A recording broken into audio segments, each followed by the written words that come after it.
I am 2 weeks post-op from my extended facelift, neck lift, upper lower bluff, lip lift, and fat transfer with Dr. Fabian Mendoza in Guadalajara.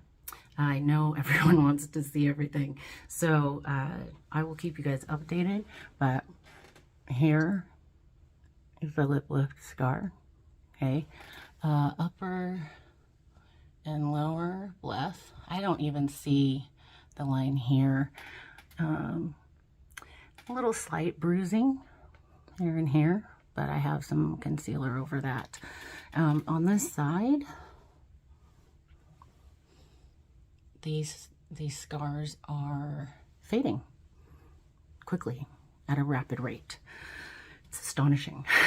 And then on this side here, see, I'm not going to be able to show you behind my ear today, but I actually posted a video on his Facebook page where you can see that.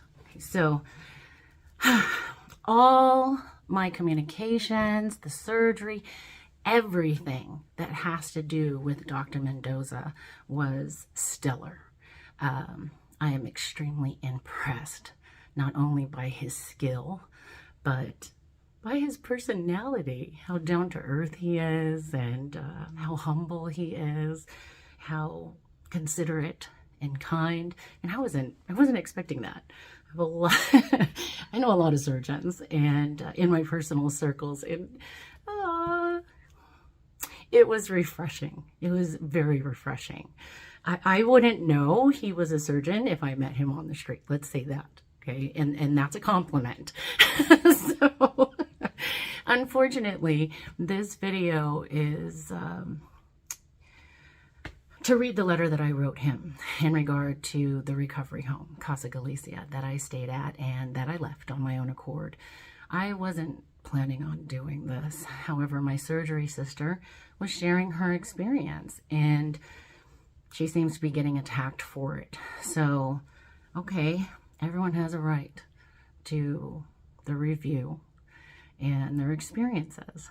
And this is mine with Casa Galicia and why I left. I'm going to read this letter verbatim, okay, word for word, so you know what I said to the doctor. Hello, Dr. Mendoza. I hope your work week is going well. I'm still recovering beautifully and am getting a lot of admiration of your work from the people who have seen me since coming home. I'm telling friends and colleagues that you're booked through 2024, so they need to hurry up if they want to get on your operating schedule. I had an enjoyable experience in Guadalajara and look forward to visiting again. I'm sharing my negative experience with Emma/Casa Galicia, so you're aware. With clients, patients coming from all over the world to see you, I don't want someone as foolish as Emma to tarnish your impeccable reputation. Below is a list of reasons why I left Casa Galicia on my own accord. And then I just bullet pointed from here. The fraudulent misrepresentation. On the website it states, stress-free and comfortable environment dedicated to post-op recovery success, where healing and relaxation are top priority. Emma caused an uncomfortable, stressful, negative, on-edge environment. The opposite. Upon arrival, my bathroom toilet was dirty. There was fecal matter in the toilet bowl.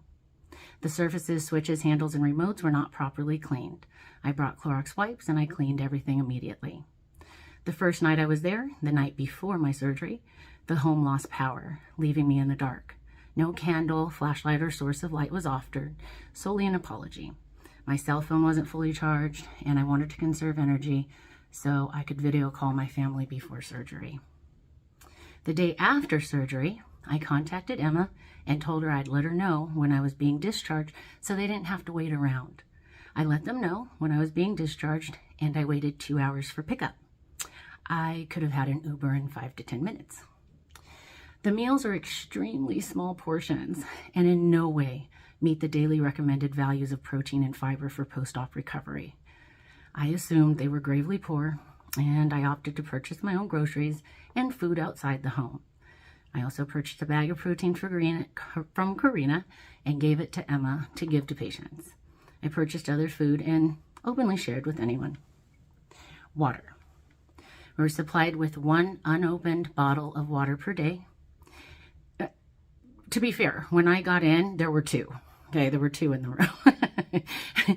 I bought Emma refills open water bottles and leaves them out and in the rooms for patients, unsanitary. There's a sign asking patients to refill water bottles using the contraption on the table in the dining room. Started purchasing my own water and drinks to ensure I had clean water drinks. My room bathroom was not cleaned in the 9 days I was there. I bought Clorox wipes and I cleaned what I could daily. The shower drain clogged regularly. I had to bend over when I wasn't supposed to and clear the drain so the shower would drain properly. Each day I walked by 2 dead flies on the floor to see if they'd been cleaned up. They were still there when I left. My fly friends. The linens are dingy, poor quality, and stained. The bedding and the towels both reflect that statement. Initially, I was given 1 bath towel, 1 hand towel, 1 bath mat. They weren't replaced until I asked days after arrival. I brought my own towels and I used them. A small refrigerator was placed in the common area for use. It was dirty. I bought drinks and yogurt, and my drinks never got cold, and my yogurt went bad.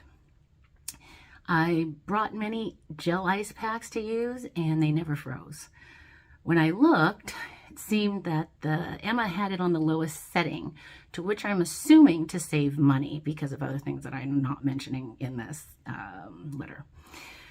I turned it up on August 14th and noticed on August 15th, the day that I left, that the ice packs had finally froze. Arnica tea was to be supplied daily. Karina is the massage therapist, and she's great. So for those who don't know, that's who she is. Karina told me to drink it 3 times a day, but Emma did not supply it until August 13th, after Michelle had mentioned it amongst many other concerns. Had I known, I would have brought my own Arnica tea. The recliner in my bedroom is broken and dirty. I used the footstool to place underneath the footrest of the recliner to keep it in a reclined position. The bed is cheap and uncomfortable. It really is. The worst bed I've ever slept on. I never slept more than 2 hours at a time in Casa Galicia. The first night I left Casa Galicia, I slept comfortably for 8 hours at the hotel. Oh, I'm so happy then. The pillows are old and lumpy. They need to be replaced, and I assume have never been washed. I washed my clothing in the bathroom sink since we weren't allowed to use the washer and laundry service wasn't offered. Emma was eminently unprofessional in these ways. This is my final bullet point and the final straw, really. Emma argued with patients. Emma is confrontational with patients. Emma asked 2 patients to leave when they had not done anything to permit that response. Both in vulnerable positions, both with nowhere to immediately go. One was in excruciating pain and debilitated. The other accompanied by her mother, meaning 3 people were ultimately displaced by Emma's irrational reactions. Emma consistently gossiped about everyone. Emma openly complained about past and current patients. Emma berated patients in front of us, in front of others. Emma was outraged by patients asking for help, for more food, or for more paper goods. Emma was dismissive when concerns were brought to her attention, like cleanliness and cockroaches. Emma overlooked both and was annoyed when concerns were raised. The day I left, Emma interrupted my massage to gossip about Michelle and to show me and Karina a paper she typed and printed to give to Michelle.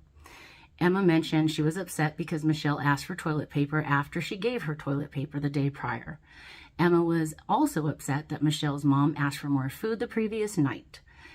Emma was also upset that Michelle wanted a clean bathroom and linens. Emma was upset that Michelle used the towel to wash her face and stained the towel. Emma said she thought Michelle intentionally stained the towel. As a business owner, I've dealt with my fair share of adversity. every mistake made, regardless of who or how it was made. I take full responsibility for it because it's my business. I treat all customers, associates, and suppliers with respect and grace. I was respectful and well-mannered to Emma and Louise. I observed Emma being confrontational with 2 patients, take zero accountability for her actions or shortcomings, place blame on others and outside circumstances, and twist words and perceptions to match her agenda. I'm astonished that Casa Galicia has such wonderful reviews. I am certain that many others endured Emma and remained quiet. Emma is a poor reflection of caretaking in a recovery environment and a bad representation of your brand/business. Targeting and removing Michelle and her mother after removing the patient who was begging and crying in pain was the final straw. I should have left the day I was released from the hospital. Emma is lacking emotional intelligence, business acumen, and common sense. I believe she is a danger to the physical and mental health of patients. My experience with Louise was positive. I was very comfortable with Louise. He was professional, well-spoken, knowledgeable, and pleasant to converse with. I would have gladly paid Louise to pick me up from the airport, take me to my appointments, take me to the hospital, etc. I would have paid him handsomely to get me through the initial portion, from airport to labs to hospital drop-off and pickup. Perhaps adding Louise as an option for transportation and accompanying patients for an additional cost would be a wonderful option. I would have paid Louise plus or minus $200 to pick me up from the airport, take me to my labs, and drive me to and from the hospital. Louise plus a hotel of my choice would have been a perfect pairing. Once patients are released from the hospital, everything is easy afterward. I would have been very happy in a hotel using Uber for rides and going out for meals or ordering in. Casa Galicia was unnecessary stress and discomfort. I left Casa Galicia quietly. I never asked for a refund or a ride after leaving. I simply sent Emma a message on WhatsApp letting her know I was going to a hotel for the duration of my stay and that I locked the front entrance gate on my way out. I hope you find this information useful. So that's it, and rereading this, and since, I'm posting this review, I do want to say, when I mentioned the laundry, because I know how she is, okay? So when I mentioned the laundry, she actually did offer to do my laundry on August 13th, and she took it. She took my laundry, and then I hadn't seen it, but she also told me to keep it a secret so that the other patients didn't ask, basically, and so they didn't know. So on August 15th, when I had decided to leave, I asked her if I could have my laundry, please, and she had said, I'm so sorry, I haven't had the time to do it. And I said, no worries, that's okay, I'll take it dirty and take care of it, kind of thing. So I just want to be clear on that, if there's a rebuttal to that statement that was made, okay? All in all, I want to say that I want to use the sandwich method here, okay? Positive, negative, positive. It's a good way to conclude. All in all, I had a wonderful experience. I was extremely, I don't even know what words to use. I didn't want to go to Mexico, okay? The only reason I went to Mexico was because he was the best doctor that I found, and I wanted him. I wanted him to be my surgeon. Had that not been the case, I would have never been, okay? I was willing to, money was not an issue. It was talent, okay? Money was not an issue, just talent. So it was, to my surprise, that I love Guadalajara. Assumption, I should have never assumed. I thought I learned that, but had I read, I did read about it, and the things that I read were true. And Louise actually shared so much of its history as well, and while we were driving around, give me a little background, a little tour, which I appreciated. I'm still missing the food. I'm still missing the city, and I'm actually considering going back, like just to eat and explore, just a short trip, eat, explore, and I love Mexican food. Oh my goodness. So I had such a great time, and then I met a new friend while I was there. It was just, regardless of what happened here at the recovery house, I still had an enjoyable experience. I just think it's important to, share, because had I heard this prior to going to Guadalajara, I would not have stayed there. Okay, so I just want to give my experience so that people can see both sides and make an informed decision, whatever works best for them. Okay, so happy surgery, and take care.